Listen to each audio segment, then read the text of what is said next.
Hello and welcome to the Destiny Expanse podcast, a show about all things Destiny. I'm Quasi. With me, as always, the man with the fire team plan, Death Charger. What's up?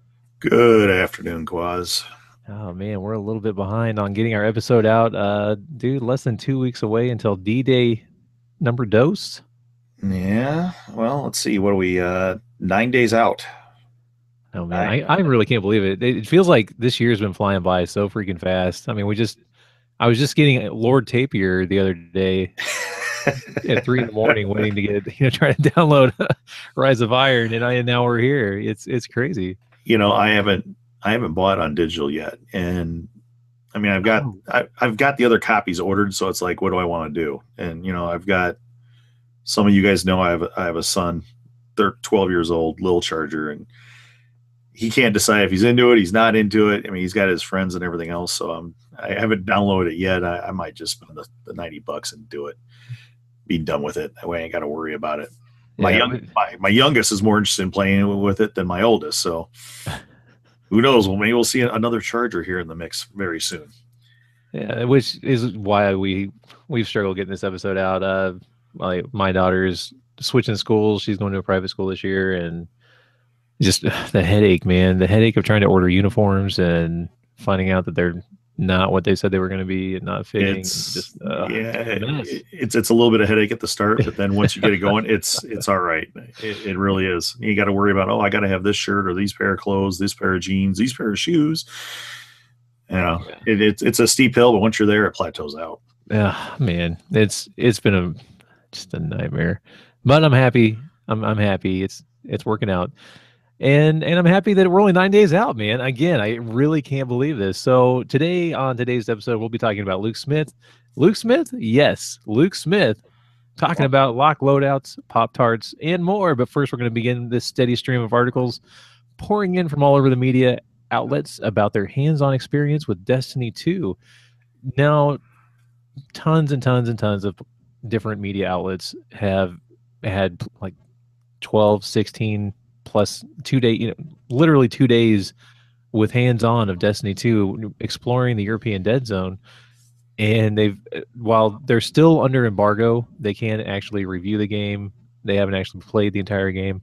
Uh, Bungie seems to be getting out in front of all the negative criticism from the console beta and letting people talk about their experiences with the European Dead Zone, taking uh, screenshots, taking actual video clips of them playing in it, and kind of releasing some information about some of the characters that you meet in the world and some of the guns that you're going to pick up, some of the enemies that you encounter, and along with just a slew of everything else.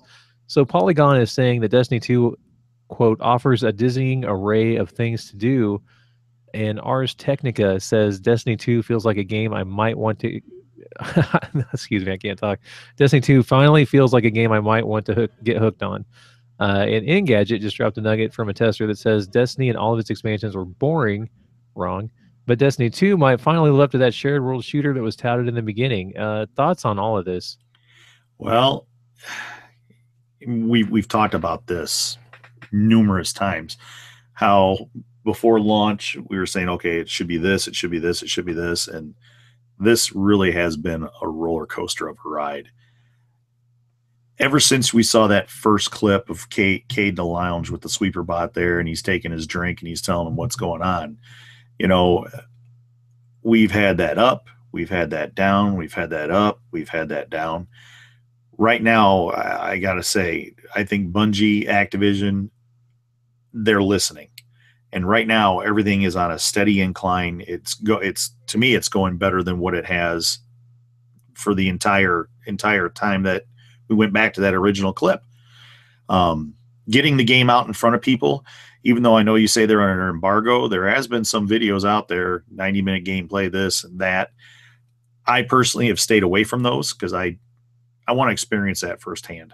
And I think that's one of the neatest things you can do as a Guardian. Everyone likes their streamers going and look at this and reading up on stuff. I mean, we're doing a podcast here, so I'm kind of jipping my own self here, but to go and experience firsthand and not see the video of it or anything like that is huge. What they're saying, I don't know how I want to take it. when they sit down and say, okay, it might be a game that I could finally get hooked onto. I was hooked onto Destiny 1. Said, Destiny expansions were boring. I never found that. We're all individual gamers. We all like our different things. Whether it's more overly casual than what the original Destiny was, those are the questions that are on my plate that I want to find out for myself firsthand. But everything is sounding good. I know you said we're going to talk about Luke. Every time we talk about Luke, I get a little worried, a little uptight. And, they've kept Luke kind of quiet, which I think, sorry, Luke, but I think that was a good thing. Things are coming together. The hype is going. The train is moving forward. And like you said, we're 9 days out. We're all going to have this in our hands before we know it. Yeah, I completely agree. I think the train really is moving out, and it is moving up. Just all the things that we're talking about today have really addressed the core issues, most of the core issues. I want to say what you just talked about the potential casualness of this game, them taking out the grind, blah, blah, blah. Concerned about that. I'm still not a fan of the new loadout system. I'm not. Not that it's going to be bad. Maybe it's just something I need to adjust to and get used to. Currently, not a big fan. But I think like anything else, though, you got to get into it. Based on what I saw in the beta, I'm right there with you. This just seems, mundane to I don't have any power ammo. What happened to all of my abilities? Where's my heavy glitch? What am I? I'm like a hobo with a box and a box cutter. I'm going to defend the world. I don't know what's going on here. Yeah, my primary is out of ammo. I'm sorry, my kinetics out of ammo. Yeah, kinetics out of ammo. I got this. Wait a minute. Oh, wait, I got another pistol. Oh, now if I only had a rocket. No, I've got a sniper equipped. Dang it, they're all running close quarters. I need a shotgun. That guy picked up heavy ammo. It seems like for the most part they've addressed that. I found that one posting on BNet that showed where what appeared to be a Bungie employee kind of getting emotionally involved with the aspect, saying he's seeing both sides of these stories, but for whatever reason, Activision or Bungie didn't want to share this. So he basically spilt the beans to his friend. His friend went on BNet. And I don't think that article was on there for much more than 2 to 3 hours. And the ninjas took it down in a heartbeat. Some of it was stuff that we were supposed to see in Destiny 1, which I think could very well possibly portray and come into Destiny 2. Other things have been mentioned in brief summary. But like I said, once again, we're 9 days out. We're going to learn everything that we need to learn about this, and we'll be covering it here. So, absolutely, I'm looking forward to it. Me too. There's a lot of things that I'm really hyped about, and this slew of information that came out this week alone really gives me more hope for the game. I was nervous about it, and I've been very critical of the game. I've been very critical of Luke Smith. I keep talking about addition by subtraction because we were led to believe, maybe not led to believe, but they were only showing the 2 subclasses for the longest time, and that was a big knock for me. I have a real problem with that. Why would you exclude that 3rd subclass and then sell it to us down the road in a DLC? That really didn't sit well with me. That bothered me a lot. And according to Forbes, our Guardian's 3rd subclass is all but confirmed. And judging by the chatter of screenshots and media playthroughs, it looks like there's an artifact that's been discovered that offers clues to a 3rd subclass. And the symbols on it, they suggest a void arrow, and there's another one they found that has like arc lightning. Yep. And they also found a mission called Arc Light Stirring, which kind of makes me think, hey, that's some legitimacy to this being actually true. That's exciting. That to me right there already just put that game well back up. I know you were hung up on it a little. I was not as much. Well, okay, a lot. I'll let you take the floor on that. But for me, if you look at how they're portraying the story of the Guardians and what we are and what we were and the time frame that has basically evolved from D1 into D2, and how the Red Legion come in and they basically just steamroll us off. They jailed the Traveler is what we put it, I think, back in episode 2. and they've taken our light, they've taken our abilities, they've taken this. I think going forward, you're eventually going to get that third subclass, but you are going to have to learn that subclass, however you go about, chasing, getting your abilities back or developing your abilities through another mannerism, whether that was through Osiris or whether it was through, the Shard of the Traveler. I remember going back to episode 3 where we were talking, okay, what's that white thing out in the distance? Well, it's a jagged Shard of the Traveler. And now we've learned that that shard is actually going to empower your guardian somewhere through some type of quest line, and it's going to open up a door, and that door is going to get some of your light powers back, and then you're going to have to go into whatever it's going to happen with. But getting there, I think that's part of the story. You have to go through great loss, and then you're rebuilding that guardian. And I think if you look at that storyline, to me, it should build a closer bond between you and your guardian, or your guardians, depending if you run multi-characters, et cetera, et cetera. I just hope that each one of those are tweaked the same way, like when we saw the third subclass come in with the Taken King, where each one of the Vanguard basically nurtured you through that, and you grew and you learned and you were exposed to it, and then you finally gained and mastered that ability. Yeah, there's a lot of things that to unpack with that. I mean, I'm so we're gonna, when we start this game, we're not gonna have any powers. We've been stripped of our light, just like you said, and so are we? This, I know the opening mission we had a super. Are we only gonna have one? I mean, one subclass to start with, and we have to actually unlock the other two. Do you think? Well, it hasn't been really said, because or we'll even have a super based on the homecoming thing that we have seen and we have played. If you've played the beta so far, that is, you got your super, that whatever you choose, but as you're out on the platform of the Cabal dropship, and Cabane starts to kick you off, that's where it's going to start. What happens then? Because is that going to be our journey to reclaim? Yeah, because light, but our subclasses come with that light. He kicks you off the platform, which you're pretty freaking high up. I don't know where your ghost lands. I don't know if you're going to land in a trash dumpster or whatever else. I think, without knowing, that's where basically Gaul / Cabane here on the Destiny Expanse podcast is going to jail the Traveler and basically shut it down entirely, where you're weak, you're fatigued, you don't have your revive available. And it just makes you wonder if you're going to kind of have to play in a little bit different of a mannerism, a little bit more reserved back until you get back into the normal routine of things. It's going to be interesting to see how it's actually rolled out and developed. Like I said, I'm looking forward to it. Right. And now, I didn't actually write this down in our notes here that we're going off of, but I want to talk to you a little bit about, and I know it's quote unquote spoiler-ish, but have you seen what the new raid's called? Yes, I have. What are your thoughts on the raid being called Leviathan?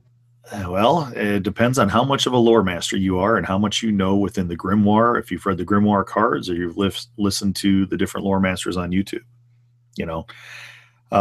Leviathan was actually don't let me get this wrong. He was like an aide or a mentor to the Traveler. Yeah. And with that, he was fighting off the two sisters of Oryx, if I'm not mistaken, and was overcome. And that's why the Traveler basically had to be freed. Yeah, which during that flee, I actually read a little bit about that. You were talking about the two sisters of Oryx. Yep. And the Leviathan reached out to them. He offered them a place, of refuge from whatever it was they were trying to flee from or were afraid of. And in the process, they refused and turned on him and killed the Leviathan. And then they fed it to the 5 worm gods. Yep. And that's the way it's laid out. Went down this rabbit hole that I was like, wow, well, what am I reading? This thing. You keep going into it, and if you read off and just like you read through all the shards and everything else, it's huge. I mean, Right. you could go in 100 different directions on this. Now, according to what most people know or what most people read, Bungie has never really got in elaborated on this. You know, like you said, the Leviathan was fed to the worm gods. But what does that mean? You know, we know the Hive in D1 took a shard of the Traveler and was basically feeding on its light. Okay. How was it feeding on its light? It wasn't consuming that shard. That shard was encased in black. It, you know, kind of looked like the Dark Heart, the Black Guard, and everything else. But how exactly is that working? Are the worm gods feeding on the Leviathan? In other words, the Leviathan has a certain amount of light that was gifted to it by the Traveler because they were so close, or what is that? I don't know. You know, I don't either. I don't either. And one of the things that kind of sparked the interest even more is that the only reason we know that the raid is called Leviathan is that they released the PlayStation trophies and the names yep, of the trophies, correct. and the name of the trophy for completing the Leviathan raid is called Belly of the Beast. Yep. Now I know we're all assuming that this raid is going to be Cabal themed because we're fighting the Cabal. We're fighting Cabane. I mean, he's the main protagonist of the story. Yep. Well, Well, it seems like with this raid, that may not be. That's one of the things that's got me really antsy, and I've been tempted to dip into some of those things, but I'm holding back. You know, because like I said, the Grimoire for me was it was good. Oh, was it good? And if you haven't done it, I'm telling you right now, hit the high spots before D2 gets here. You know, going into some of that, it gives me hope that they're still going to carry on some of those aspects. Because like when they said, okay, you know, the stranger ended correctly, the darkness, we don't know what it is, so this is this and that. And then I'm hearing this stuff within the last 2 to 3 week time frame. It's like, okay, are they not? Are they sandbagging? You know, they're always sitting back saying, oh, we want all these Easter eggs and these surprises for you. But at the same time, why would you kind of rake your fan base through the coals with that by saying, oh, this is done, and then you're throwing this out here, which really has got a lot of people kind of curious. What is going on? Are they going to be continuous on? Or is it going to be something that's going to be explained further in depth in game? You know, what is the raid? How is the raid going on? You know, just like, you know, the Vault of Glass. I had no idea the first time I went in the Vault of Glass what exactly it was, what it was with Kabir, how he basically went in, he drank the Vex milk got into his brain, and he basically knew that it was going to be the end of him. That's why he basically sacrificed himself to become the Shield of Ages, which you utilize to take down Atheon and get through the time warps and everything else. But unless you go back and read all that story, you're going to think I'm talking a fourth language. It's not there. It's not in the game. But if you fill in that backstory with what you're actually doing, I'll tell you right now, if you thought Destiny 1 was good, read that Grimoire, get into that, and then go back and play it. It makes it a totally different game. And I think that's part of the reason why Bungie wanted to bring more of this content in game. I still wish the cards were there. I still wish the Grimoire points were there, because it does have a little bit of a bragging right. How much have you done? What have you completed? You know, I'm still hoping for doubles next week so I can finish mine out. But yeah, it's like I said, it's a really good time to be a Destiny fan with all this stuff coming together. Yeah, I completely agree.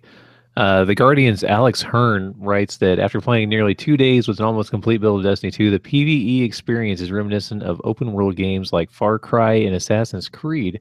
He does go on to say that an issue with the game is that you won't have access to your Sparrow until you reach level cap and earn it as a reward.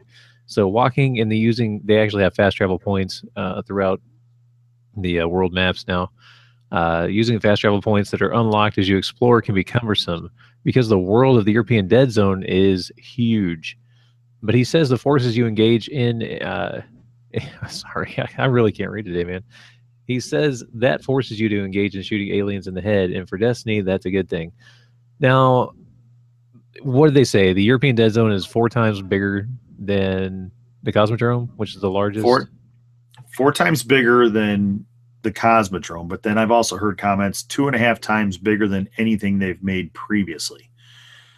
So I guess what does that mean? You know, how far can you go in the Cosmodrome? Whether you're going into the Cosmodrome or whether you're going into the Plague Lands, you know, if you get in the Plague Lands, you can only go as far as, you know, the Rocket Yard over. Meanwhile, if you're in the Cosmodrome, you can go pretty much further than that. So when you say 4 times larger, is that 4 times larger than the Cosmodrome, 4 times larger than Plague Lands, 2.5 times larger than all of Earth that you can explore?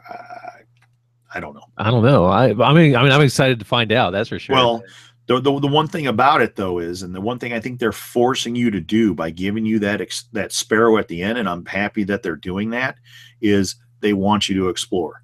They want you to get those side quests. They want you to hit those adventures. They want you to find those lost sectors and whatever else is out there. I know I've seen shots of the golden chest coming back and stuff like that. Public events from a few different sources have said that they've been very, very intriguing, very interesting, and loot worthy, you know. Absolutely. So, you know, we talked about a while back, I think in episode 5, about the flashpoints and how exactly that's going to happen. Now, I haven't heard much on that as of late, but it seems like there's a whole nother realm associated with what we know.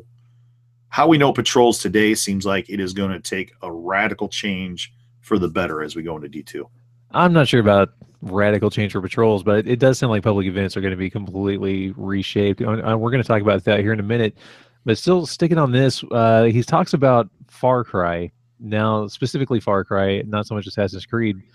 I'm a massive fan of Far Cry. I love Far Cry. We actually just talked about this before we even started this podcast. Yep. And one of the things they do with Far Cry, which is what they do in a lot of games, is as your character goes and explores the map, when you go and actually look at your map, the map is dark. And as you explore, the map opens up, and you start to unlock areas just by exploring. And that's exciting. And to hear that this is the way that they're going, which they told us this, I think, back in the reveal back in May, but to see it actually compared to Far Cry, people that actually had hands-on playing in that world are comparing it to Far Cry. For me, again, is a positive thing for me. It gets me more excited for the game. I'm very excited about this. I have watched some of these videos that you haven't watched. I'm not going to talk about them other than just say that I have seen some things in these that get me very excited to play this game. And by forcing us to explore, at first when he said that we don't have access to the Sparrow, that was kind of frustrating. But after watching some of these videos, it makes sense. It actually makes sense, and I'm on board with it more because there is so much stuff going on. I can't talk about it. I can't talk about it because I'm going to go off and spoil it for you, and I don't want to do it. So. I know. Yeah, I'm here trying to do a podcast, and I don't know shit. Oh, man, it's the cool stuff. You know, when they're talking about Belly of the Beast and Leviathan Raid and some of the other things that go along with Leviathan, there's some video out there that, wow, it looks pretty cool. So let's go ahead and talk about these public events, man.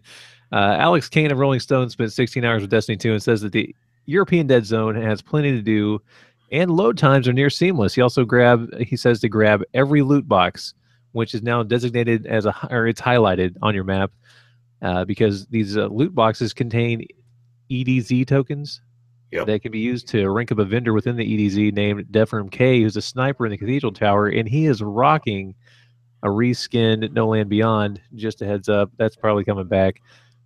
Gold chests are making a return, and Destiny 2 has a new. I don't know. You can pick it up in the wild like you can spin metal, and they're called Dustlight shards, but they also come out of the loot boxes. Yeah, and you can use those to rank up Devram K as well. And this guy Alex Kane goes on to say that public events have become more fun, and they remind him a lot more of ODST and Halo 3's Horde mode firefight. Now that's really exciting to me. And he also says somewhere in all this, there's an enchanted forest to pillage and sorcerers to fell. That is interesting. Yeah, I don't know what the sorcerers to fell. I don't know about an enchanted forest either. I mean, what are we gonna go out there and there's a sword to stone, and we got to pull out the Dawnbreaker blade. And Excalibur comes rolling. Exactly. Yeah. There's a lady in a lake that we got to actually fight because she's Hive. Yeah. Anything's possible, I suppose. Like I said, with all this stuff, I want to see how exactly it's all going to come together. There's definitely more stuff to do. No doubt about it. Definitely more stuff to do. With the shards and ranking up on Devran, if you watched, the only videos that I've personally watched were the ones that were directly released by Bungie on the update on Thursday evening, Friday morning, where they talked about, they brought in Hawthorne, which I thought that was one of the most funniest bits out there. And Hawthorne is one of the survivors, and she's a sharpshooter. And they have that little bit there where Cade asks her, he goes, "Are you sure you're not one of my hunters?" And she looks back at Cade and pretty much says, "Nah, I'm not mud on Cade. Not much for capes," or she says something like that. He looks back at her and goes, "Yeah, nice poncho."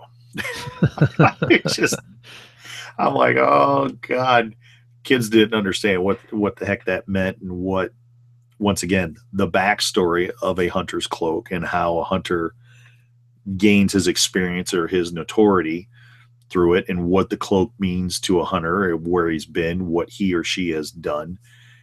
Another thing that is very good to read within the grimoire. Mm-hmm. Yeah, this whole thing about the firefight becoming public events, it's just, I know that we already have hordes of enemies that drop out of drop ships and show up whenever there's a public event, and it's, as like Defend the Warsat or something. It's okay, it's fine. But now they're talking about this on a scale that's a lot more immersive. Well, it's announced is what I'm getting out of it. So if you're looking for something like that, it's going to be something that shows up on the overview map, and whether people fast travel into it or what have you, I think it's going to bring in more people to the mix for that event. The question is, are the drops that come out of this similar to what you get right now? Are they better? Can you get multiple frequency drops on it if you partake? I'm sure it probably starts out pretty high, and it'll eventually gradually drop off as you go throughout the course of the day. But, it's supposed to be more of an engaging experience to see other Guardians come in to focus a team effort on that boss. Yeah, I'm kind of excited to see that. That's something we really haven't seen. You remember the days when we used to race around on the Sparrows trying to collect the chests? And yep. I've got to do that. I've got to do that quest on my Titan to finish out all the quests for that guy. Schedule appointment, cause we're getting online later. Going to Venus, and we're gonna blast through the energy zones. Yeah, those are super exciting. Level 3. Ooh.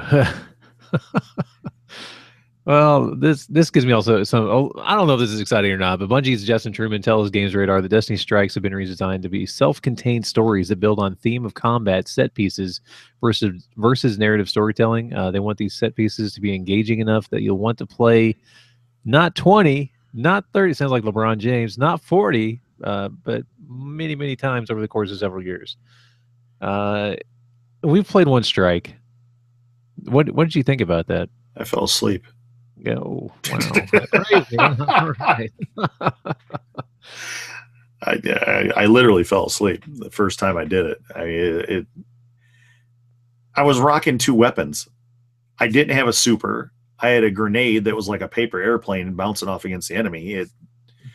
It was complete lackluster. So to sit down and make a comment, it's gonna have enough intriguing vested interest level for me to play it 40 times over, and then make the second comment over the course of several years.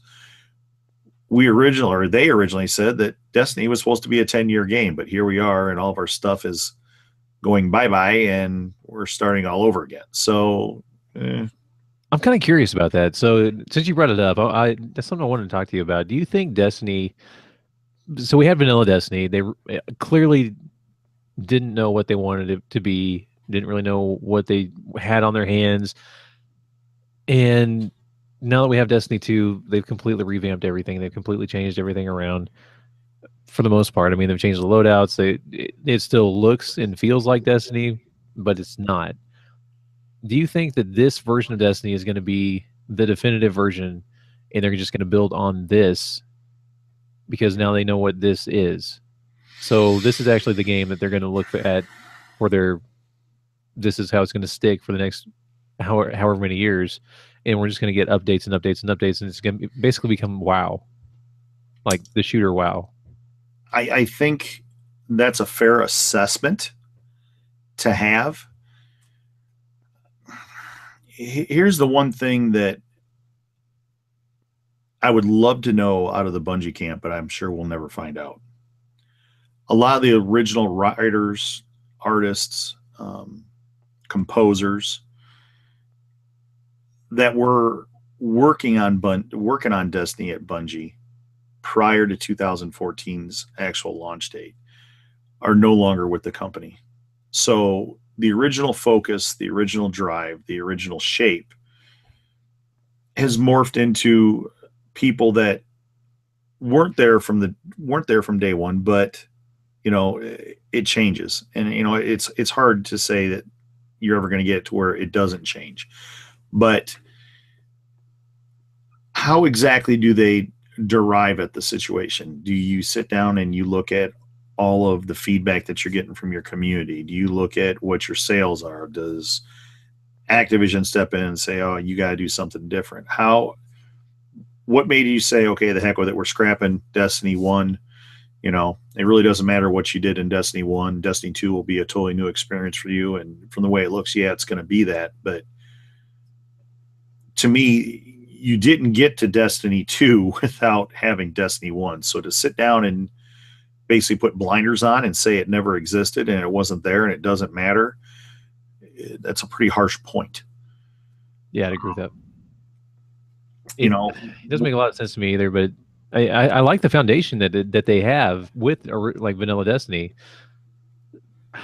Some of the new additions to Destiny 2, again, like the loadouts, I'm really just not big on. I keep harping on that because I can't harp on anything else now that the subclass thing has been addressed. But I don't know. And something else I just saw in one of the videos, they're talking about how these people have been able to get hands-on with Destiny 2 in the European Dead Zone. And they said that even though Bungie has upped the timer on your supers, they still charge really slow. Yeah. Which is,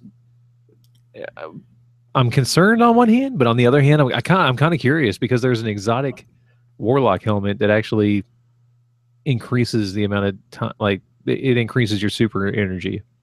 Yeah, well, look at Bad Juju and D1. Right, and also the helmet. I mean, those two combined was phenomenal. But at the same time, we still don't know anything about the mod slots. We don't know anything about mods for armor, weapons, what have you. So, yeah, who's to say there's not equipment out there that actually speeds that stuff up and it makes it feel more like? And that's a very, very good point. Seeing all those mod slots on the weapons and the armor, super encouraging. You've got an open book there. You've got a big fat open book with a bunch of blank pages. Bungie's able to write whatever they want in that. If they want to sit down and make this a more MLG competitive base, they can do that. And those cards could literally come in and out of the game at any point in time, where you could have people with the same type weapon, same type ability, same type everything. But then for the PvE side of it, you can modify the weapons similar to the drops that you see current day in P1. The only difference is we're grinding for those weapons. You may want that Isoluna, and it may take you 10 or 12 Isoluna drops until you get what you're looking for. In a way, I kind of hope that's the same way if these mod card slots turn out the way I hope they are, and that is the ability to modify your weapons, to add perks or ability sets within the weapon. I got an auto rifle and I want it to have full auto. I want to have spray and play, or I want to have explosive rounds, or I want to have Firefly, or I want reactive reload, or I want Icarus, or whatever new ability perks they come out for the weapons. You can drop it in, but I still think they need to have that little bit of grind. I don't want those cards just dropping out of the air, running through, and you're finding it in a riverbed. Give me something to chase. I wonder if we're going to be able to craft those, if crafting is a thing in Destiny 2. Well, the one article, like I said, that I put up on our forum board, they got taken down right away. They said that gear sets were a thing, similar to like what you've talked about with Diablo and other games of that nature, where if you have gear sets, those gear sets add additional ability, perk, or incentive for that Guardian when and while equipped. So whether these are all just little images or shades of light coming in, trying to cast out some of the doubt, because let's be honest, there was a whole lot of doubt on this when the beta rolled out. There was not a lot of good being said. It felt very bland. It felt very low key. It felt like it was all slowed down. And while I understand your Guardian just been stripped of his light, so he is going to be slower and all that other stuff, we shouldn't be feeling that in a PvP avenue, especially if you want to take this thing to a competitive game stance. So, with that, we're going to have to wait and see. I mean, it's just, I could speculate here for hours and on end, but we're 9 days away. We're going to find out. Yep. Yeah. Something else we found out is that if there's one thing in my vault that I wish I could really carry over into Destiny 2 is the 100 focus light that's just sitting there. And you bought 100 Red Bulls for that, right? Yeah, sure. Well, that's the one good thing, because Pop-Tarts and Rockstar Energy, it's going to be time to stock up on those. Gosh, you're not kidding. I've looked. I've actually was in the store the other day, and guess what? I didn't find a single gosh darn thing. I don't think it's actually supposed to start until September 1st. Yeah. So but that doesn't, a whole that 6 doesn't days. mean you got some little 16-year-old stock boy over there. I got to put some more blueberry up here. And Charger comes walking around the corner and wipes out your store shelf. Thank you. As long as people don't swipe my codes like they did last time.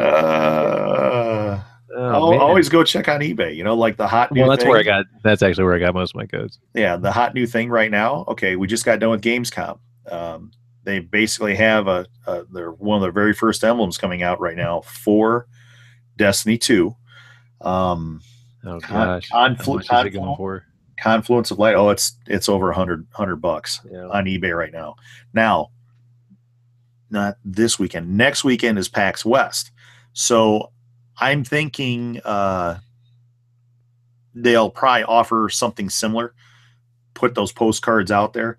I'd love to see Bungie do something, going in thinking, okay, next week is our last week for Destiny 1 before Destiny 2 comes on. There's still going to be people playing Destiny 1. I know I will be going back into Destiny 1 October 24th once we get all the other items that we weren't able to get because of the PlayStation exclusiveness. I wish they would do something where, okay, tell us a story, send in something, and we'll send you a code for a couple, one of those emblems. Because I'm figuring they're going to have those same emblems also out at PAX West. Unfortunately, I'm not going to be able to fly out to Washington to go get one. So it's, if any of you listeners out there want to send me a code, you just let me know, and I'll see if I can pay you back at another time. But yeah, it's a code. You can go on eBay right now and see it. It's Confluence of Light or something along those lines. But it came from Gamescom, which is basically their E3 across the pond.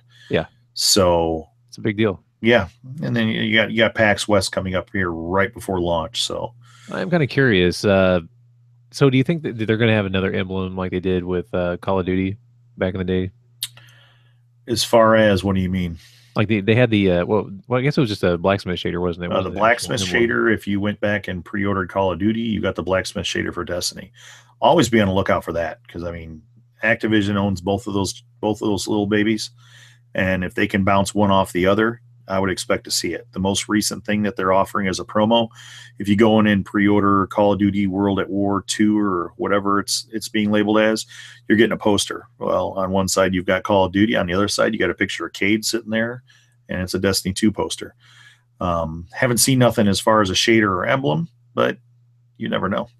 It could pop into play, because they would like to see, obviously, if you buy one, buy the other one, and then Activision is doubling down on the situation. Absolutely. And if there's any Activision people listening, yeah, that might be a good idea. Go get it to your boss and run with the money. You're welcome.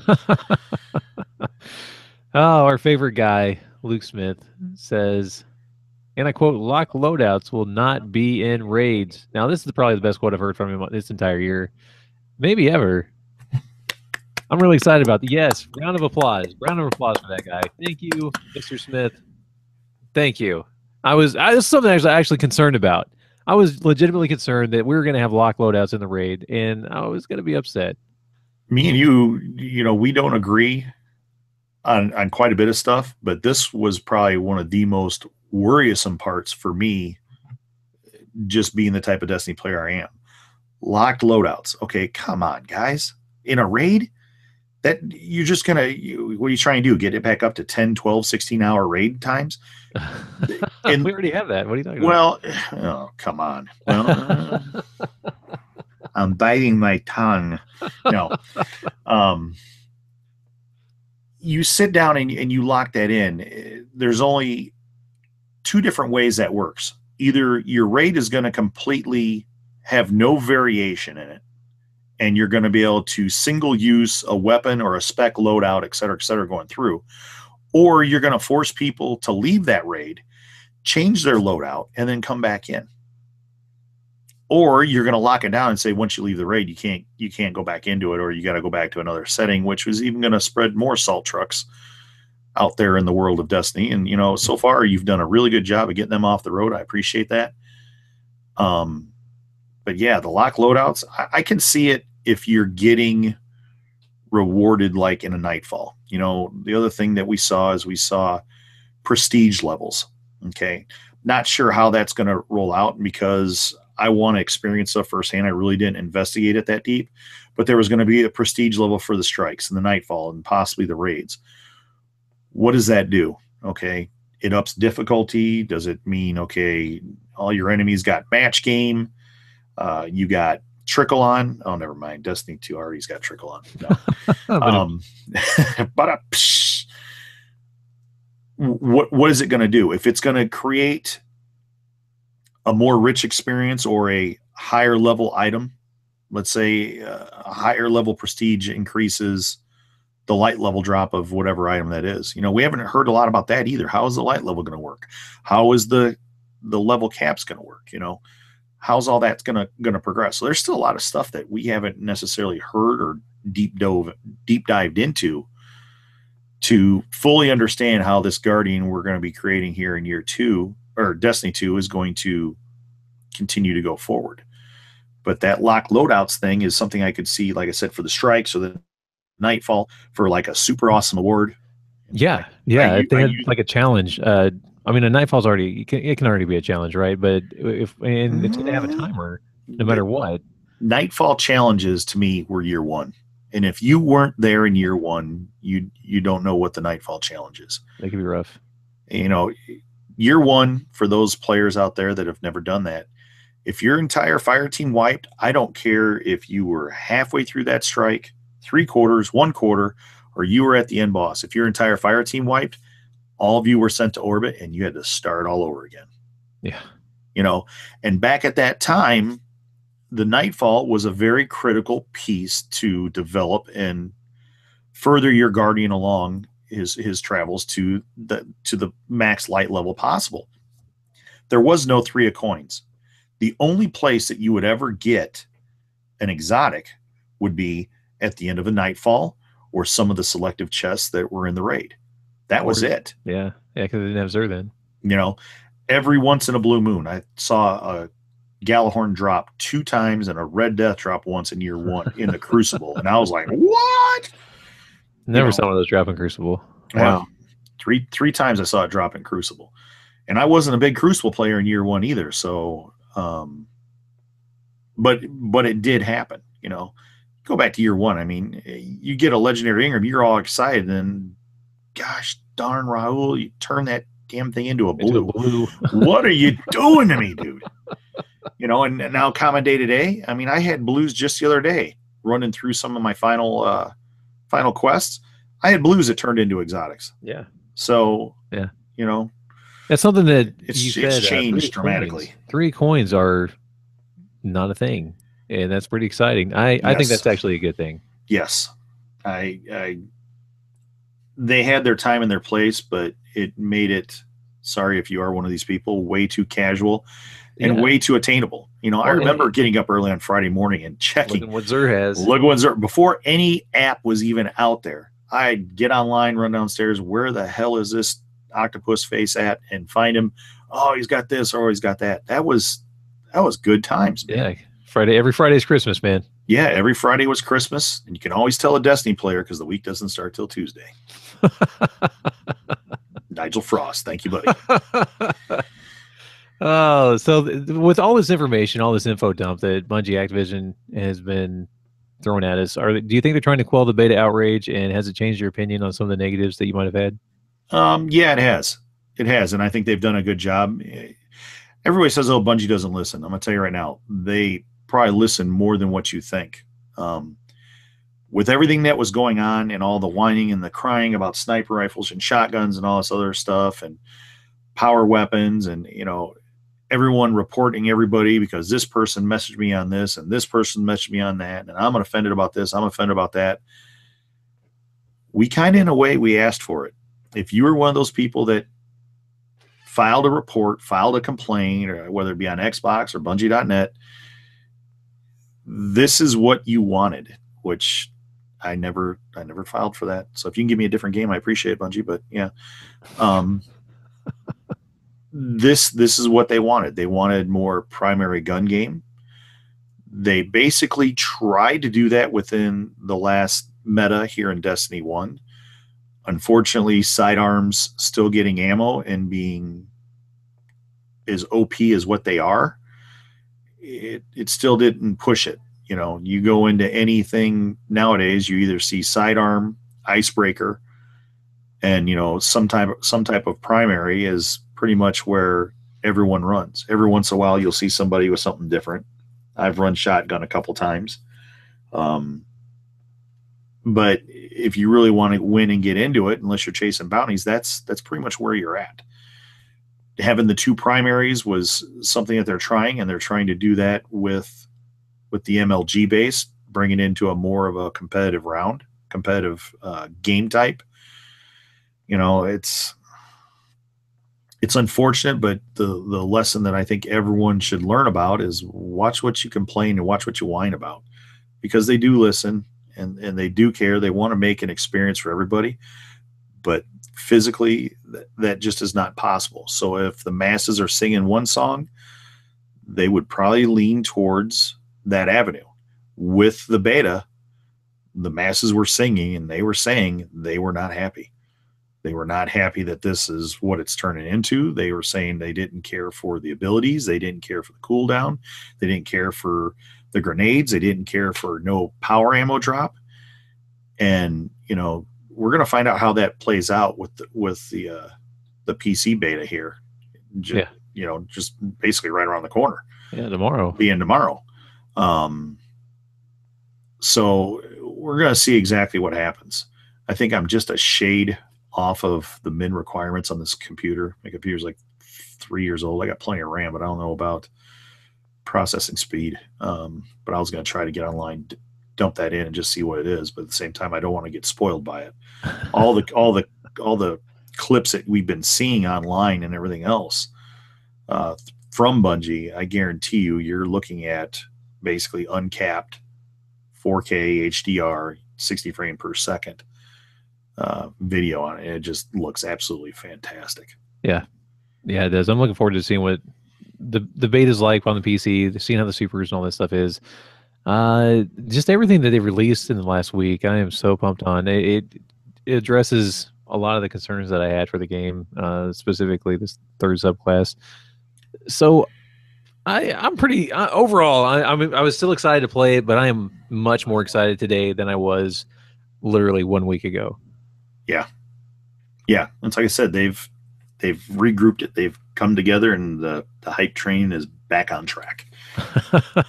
Bravo, Bungie. 2 claps in 1 podcast. How about that? Man, yeah. Another one to Luke Smith. Crazy. Yes. Crazy. All right. Well, I think that's going to wrap it up for our show today. If you like what you heard, feel free to leave us a review and subscribe to our podcast over on Podbean or iTunes. If you'd like to get in touch with us, send us any questions at destinyexpanse@gmail.com. That's all one word, destinyexpanse@gmail.com. We're on the final stretch, only one more episode before launch. I know I can't wait. Next week, we'll be talking about the PC beta and the PC community's reaction to it, along with the other news that may drop between now and then. We'll also be giving our final Destiny 2 predictions and hotly debating what character you should level first, as well as a final. Excuse me, as a final. I can't talk, man. Hubbada. Giving a final I'm done. A final farewell to Destiny 1. I my spelling is so bad. Oh boy, really tired, man. It's been a long weekend. I stayed up too late watching that fight. That wasn't really much of a fight. It went longer than what we anticipated. I'll tell you that. That's true. That's true, man. I'd take a few punches from either one of them for what, 30 million or 100 million on either side of the person. Yeah. I'll take the lower of the deal. Go ahead, beat me around. I'm gonna try swinging at you once. So if I land one, sorry, but I can't look like a total dweebo out there. Yeah. I'll punch air for a minute to look like an idiot for $100 million. Yeah. So we're gonna be talking Destiny 1, giving it a final farewell. And today's fun fact: the Moon Titan has such a thick atmosphere and low gravity and reasonable surface pressure that just by flapping a pair of wings strapped to your arms, you could literally fly in the skies with no effort. Pretty awesome. My charger. No more rune wings. What's up? Oh, I hope. You know what? I do hope those come back, because then maybe we'll actually get some power ammo. If they work, I'll just take the Wrath of Machine Gauntlets, and we'll work on that. We'll find some fallen, then we'll go into the other way, and some of that Titan armor, though, I don't know, man. You run too fast, you might be able to take off. Got some airfoils and a half on those shoulder pads. Pretty cool. All right, guys. Well, Charger, as always, a pleasure, man. Yeah, always. All you listeners out there, thank you. Like I said, apologies on last week, but life does get in our way every once in a while. We'll be back next week, and looking forward to play Destiny 2 with all of you. Yeah, absolutely. All right, guys, it's going to do it for us. Thanks for listening. We're out.